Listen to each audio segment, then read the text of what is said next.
امثال اور اس کا 11واں باب جو 31 آیات پر مشتمل ہے۔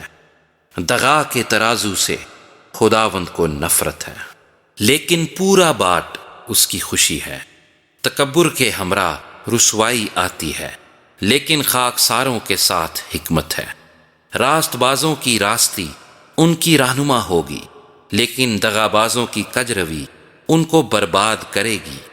قہر کے دن مال کام نہیں آتا، لیکن صداقت موت سے رہائی دیتی ہے۔ کامل کی صداقت اس کی رہنمائی کرے گی، لیکن شریر اپنی ہی شرارت سے گر پڑے گا۔ راست بازوں کی صداقت ان کو رہائی دے گی، لیکن دغاباز اپنی ہی بدنیتی میں پھنس جائیں گے۔ مرنے پر شریر کی توقع خاک میں مل جاتی ہے، اور ظالموں کی امید نیست ہو جاتی ہے۔ صادق مصیبت سے رہائی پاتا ہے، اور شریر اس میں پڑ جاتا ہے۔ بے دین اپنی باتوں سے اپنے پڑوسی کو ہلاک کرتا ہے، لیکن صادق علم کے ذریعے سے رہائی پائے گا۔ صادقوں کی خوشحالی سے شہر خوش ہوتا ہے، اور شریروں کی ہلاکت پر خوشی کی للکار ہوتی ہے۔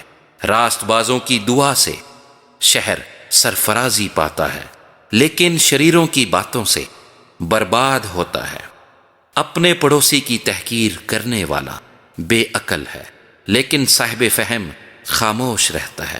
جو کوئی لترا پن کرتا پھرتا ہے راز فاش کرتا ہے، لیکن جس میں وفا کی روح ہے وہ رازدار ہے۔ نیک صلاح کے بغیر لوگ تباہ ہوتے ہیں، لیکن صلاح کاروں کی کثرت میں سلامتی ہے۔ جو بیگانہ کا ضامن ہوتا ہے سخت نقصان اٹھائے گا، لیکن جس کو ضمانت سے نفرت ہے وہ بے خطر ہے۔ نیک سیرت عورت عزت پاتی ہے، اور تندخو آدمی مال حاصل کرتے ہیں۔ رحم دل اپنی جان کے ساتھ نیکی کرتا ہے، لیکن بے رحم اپنے جسم کو دکھ دیتا ہے۔ شریر کی کمائی باطل ہے، لیکن صداقت بونے والا حقیقی اجر پاتا ہے۔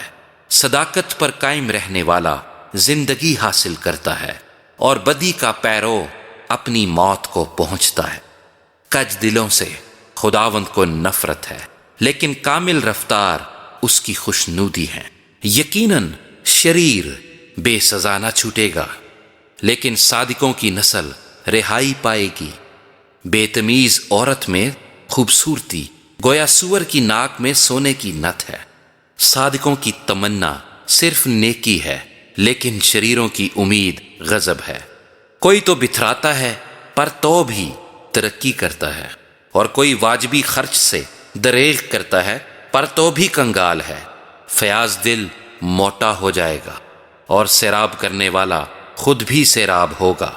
جو غلہ روک رکھتا ہے لوگ اس پر لعنت کریں گے، لیکن جو اسے بیچتا ہے اس کے سر پر برکت ہوگی۔